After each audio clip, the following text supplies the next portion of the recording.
Good afternoon. This is All India Radio and I am Valsa Williams with the Midday News.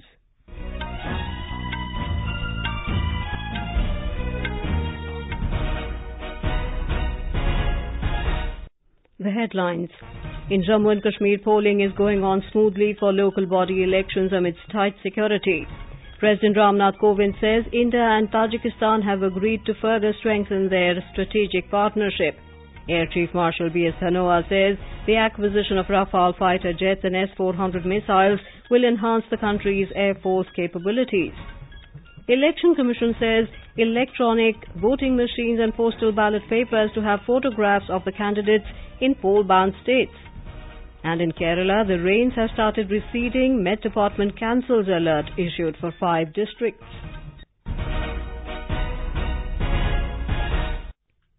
In Jammu and Kashmir, polling is underway for the first phase of municipal elections amidst stringent security arrangements.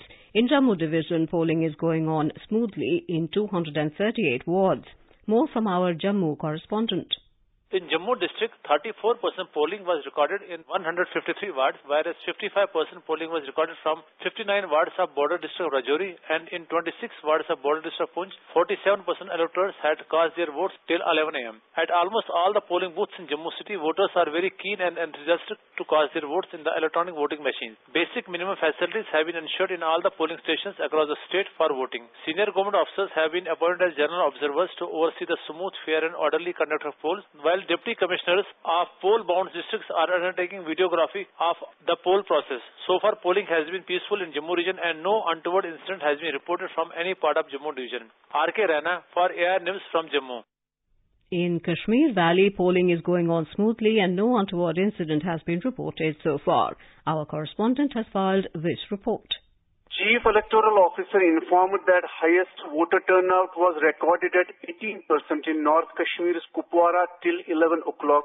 He said Kokana in Anantnag recorded 5% voter turnout in 4 wards, Budgam recorded 3% in a single ward, while 2% voter turnout was recorded in 16 wards of Bandipora Municipal Committee. Baramulla Municipal Council recorded 3% voter turnout in its 15 wards. Srinagar Municipal Corporation with 3 wards recorded 3.50%.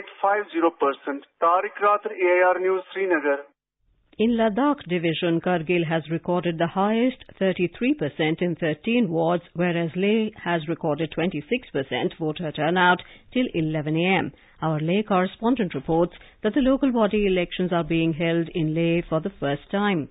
In this election, BJP and Congress are the main contenders in 13 wards. However, 3 independents in different wards are also trying their chances to get elected. According to the district deputy election officer, Shri Udam Das, the total poll votes are 6,263. Out of total electorals, 14,401 in 13 wards till 1 p.m. With Ramesh Chandra, this is Yangchan Dolma from Leh Ladakh. President Ramnath Kovind today said India and Tajikistan have agreed to further strengthen their strategic partnership. India will also offer a grant of $20 million to Tajikistan for development projects.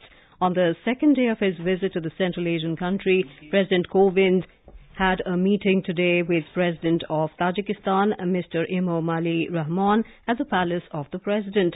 On this occasion, both countries have signed MOUs in various fields. Mr. Kovind said India and Tajikistan remain determined to counter all forms of terrorism and violent extremism, which are a grave threat to international peace and stability. The President also thanked Tajikistan for the strong support given by the country for India's membership to the Shanghai Cooperation Organization. More from our correspondent.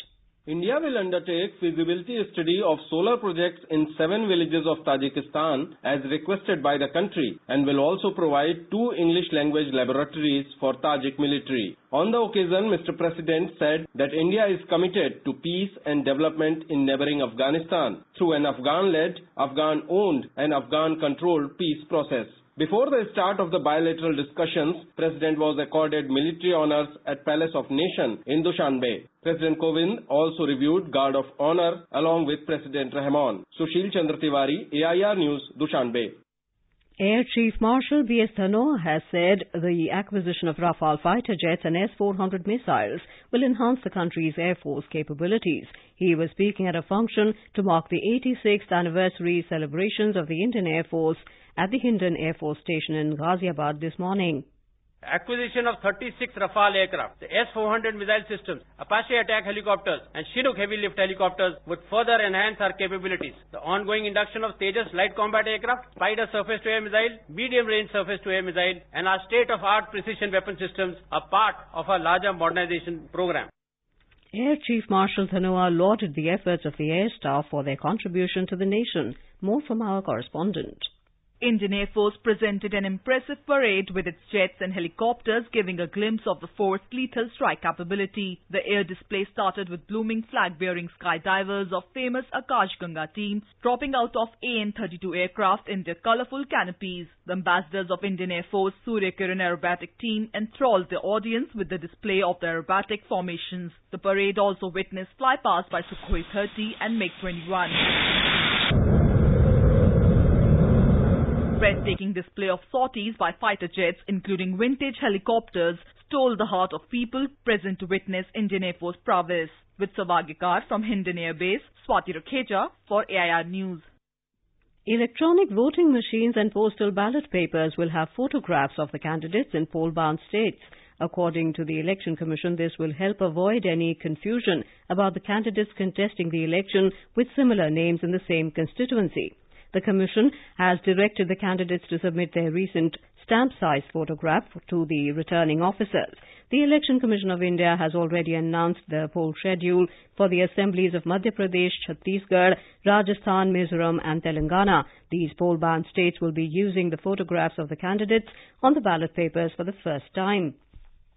Lok Sabha Speaker Sumitra Mahajan today inaugurated the Commonwealth Parliamentary Conference of India region in Guwahati today. In her address, Ms. Mahajan said the Northeast occupies an important place in the country and Prime Minister Narendra Modi has given immense stress on the development of the region, highlighting the topics of discussion during the conference on women's empowerment and insurgency. She said that no debate would be meaningful without women-related issues. Expressing concern over insurgency, the Lok Sabha Speaker said no socio-political development is possible without peace. She said, while safeguarding the distinctive ethnic and cultural identity of the people of the Northeast, it is equally important to bring about emotional integration between the people of the Northeast and the rest of the country. Speaking on the occasion, Assam Chief Minister Sarbananda Sonowal said the Commonwealth Parliamentary Conference plays an important role in promoting democracy. He said that voices of citizens are heard in a democratic system. Speakers and deputy speakers of state assemblies and MPs from the northeastern states are participating in the conference. The Andaman and Nicobar Command, the only joint tri-services operational command of the country, is celebrating its 18th Raising Day today. The Joint Tri-Services Operational Command was created in 2001 to safeguard India's strategic interests in the region. A report.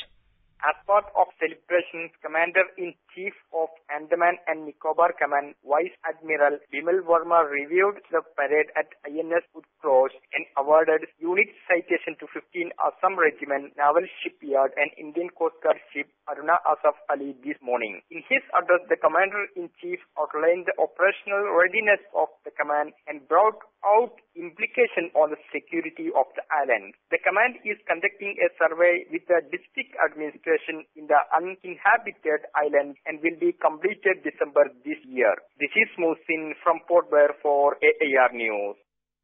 This is All India Radio giving you the news. For quick news updates round the clock, follow us on our Twitter handle at AIR News Alerts. Also log on to our website newsonair.nic.in. The Supreme Court today sought response from the Centre on a plea seeking implementation of the National Register for Citizens (NRC) in Tripura to identify illegal immigrants in the state. A bench comprising Chief Justice Ranjan Gogoi and Justices S.K. Kaul and K.M. Joseph considered the petition filed by Tripura People's Front seeking registration of citizens of Tripura in the NRC. The centre had on July the 30th published a second draft NRC list of Assam in which out of 3.29 crore people, names of 2.89 crore were included. The first draft of the NRC for Assam was published on the intervening night of December the 31st and January the 1st. A Delhi court has today extended the interim protection from arrest granted to former Union Minister P. Chidambaram and his son Karti in the Aircel Maxis case filed by the CBI and the Enforcement Directorate. Special CBI Judge O.P. Saini put up the matter for November the 1st after the counsel appearing for agencies sought an adjournment in the matter, saying that the agencies required time to file a detailed reply and argue on the application filed through Chidambaram's lawyers P.K. Dubey and Arshdeep Singh. A plea has been filed in the Supreme Court today seeking review of the Constitution Bench judgment which lifted the ban on entry of women in the Sabrimala temple of Kerala. The plea has been filed by Shailaja Vijayan, President of the National Ayyappa Devotees Association. In the petition, it has been said that the September 28 judgment, which had allowed entry of women of all ages in the hilltop shrine, is absolutely untenable and irrational, if not perverse. A 5-judge constitution bench headed by then Chief Justice Deepak Mishra had in its 4-1 verdict said that banning the entry of women into the shrine is gender discrimination and that the practice violates the rights of Hindu women. The bench thus allowed the entry of women of all ages into the Sabrimala temple. In Gujarat, Ayush Hospital of Morbi City has initiated an inspirational step by free treatment and operation of knee replacement of a poor patient under Ayushman Bharat Pradhan Mantri Jan Arogya Yojana. This is the first such case under the Yojana. Here is a ground report from our Ahmedabad correspondent. Jeevi-ben Bhurabai Parmar, a poor widow and resident of Morbi city in Gujarat, is a beneficiary of this scheme. She has had her knees replaced with the help of this scheme and says that poor people like her can get free treatment from this scheme. We are not in a condition to spend lots of money for our treatment. We earn on daily basis, therefore this treatment could not be done without the help of this scheme.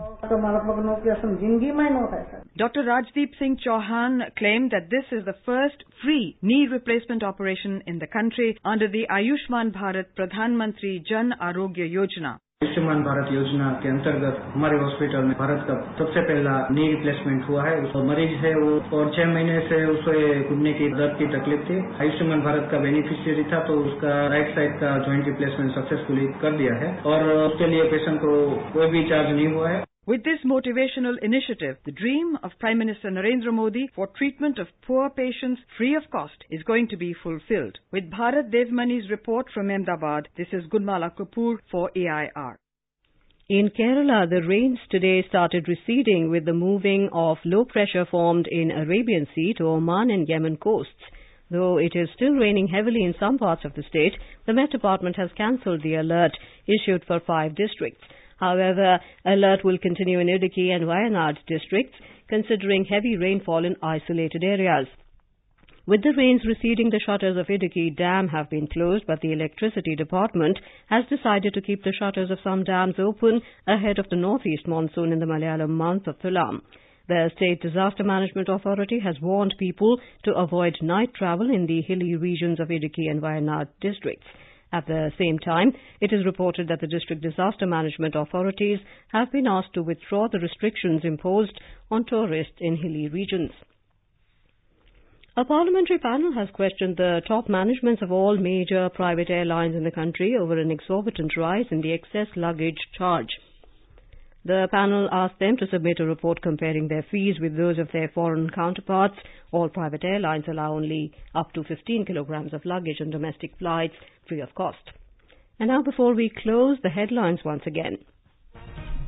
In Jammu and Kashmir, polling is going on smoothly for local body elections amidst tight security. President Ramnath Kovind says India and Tajikistan have agreed to further strengthen their strategic partnership.